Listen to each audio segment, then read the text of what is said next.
একটা বড় প্রজেক্ট করতে খুব বেশি হলে 5 বছর লাগার কথা না। তাদের সাথে আমাদের কন্ট্যাক্ট ছিল 4 বছরে তারা বুঝিয়ে দিবে। বুঝানো তো দূরের কথা, যেখানে আমাদের সাইনিং মানি দেওয়া হয় নাই, আমাদের কোনো ফ্ল্যাটের একটা তালাও করা হয়নি, মানে আমার ফ্ল্যাটের একটা তালাও পর্যন্ত করা হয়নি। সেখানে তারা আমার ফ্ল্যাট নিয়ে ডোমিনোর সাইনবোর্ড দিয়ে তারা ব্যবসা করে যাচ্ছে, ইভেন ফ্ল্যাটগুলো বিক্রি করে ফেলছে। তারা এই ক্ষমতার অপব্যবহার করে আমাদেরকে এভাবে বছর পর বছর নিপীড়ন করে গেছেন, আমাদের বাড়ি দখল করে রেখেছেন, আমাদের ফ্ল্যাট উনি বুঝিয়ে দিচ্ছেন না তারা।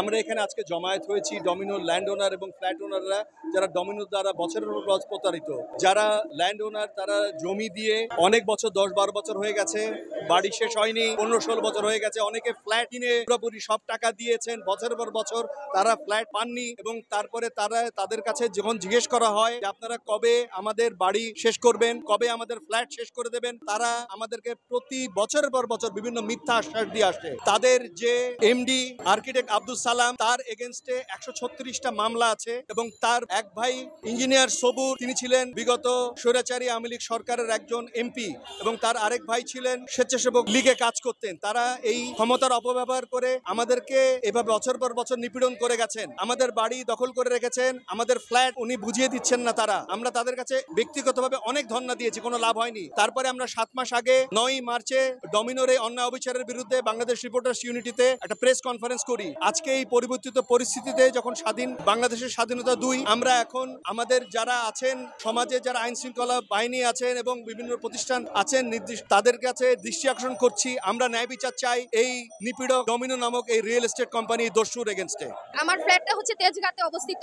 আজ আমি 2012 সালে ফ্ল্যাটটা দেওয়া হয়েছিল। একটা বড় প্রজেক্ট করতে খুব বেশি হলে 5 বছর লাগার কথা না। তাদের সাথে আমাদের কন্ট্যাক্ট ছিল 4 বছরে তারা বুঝিয়ে দিবে। বুঝানো তো দূরের কথা, যেখানে আমাদের সাইনিং মানি দেওয়া হয় নাই, আমাদের কোনো ফ্ল্যাটের একটা তালাও করা হয়নি, মানে আমার ফ্ল্যাটের একটা তালাও পর্যন্ত করা হয়নি। সেখানে তারা আমার ফ্ল্যাট নিয়ে ডোমিনোর সাইনবোর্ড দিয়ে তারা ব্যবসা করে যাচ্ছে, ইভেন ফ্ল্যাটগুলো বিক্রি করে ফেলছে। আমি চাই ডোমিনো নামে এরকম ভূমিদস্যু যাতে বাংলাদেশে আর গঠন না হোক, আর এদের ব্যবসাও আমরা বন্ধ করে দিতে চাই, যেন আমরা যেরকম প্রতারণার শিকার হয়েছি এরকম যাতে ভুক্তভোগী আর না হয়। আর তাছাড়া শুধু আমরা না, আমাদের থাকতে খেতে খুব কষ্ট হচ্ছে। আমরা যে এর আগেও আমরা একটা সংবাদ সম্মেলন করেছি, তারপরে তারা ফোন দিয়ে বিভিন্ন ভাবে আমাদের হুমকি দিচ্ছে। এখন আমরা এখান থেকেও বাঁচতে চাই, আমরা এখান থেকে মুক্তি চাই। কিভাবে দিবেন? আমরা মূলত দাঁড়িয়েছি যে ডোমিনো নামক যে প্রতিষ্ঠানটা আছে আমাদের সাথে অনেক বড় প্রতারণা করছে।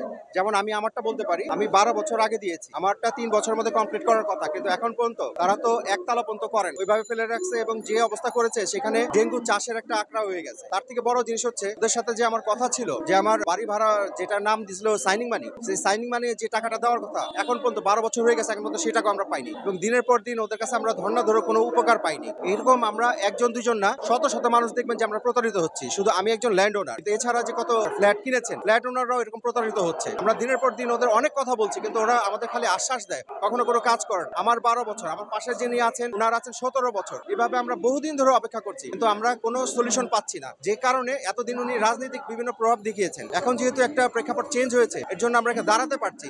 আমরা প্রতিবাদের ভাষা অন্য কিছু পাচ্ছি না, আমাদের অন্য কোনো জায়গা নাই, এই কারণে আমরা এখানে দাঁড়িয়ে প্রতিবাদ। বসুন্ধরায় 7.5 কাঠা জমি দিয়েছি, সেখানে আজকে 15 বছর ওরা বানাচ্ছেও না, ওরা আমাদের বুঝিয়ে দিচ্ছে না।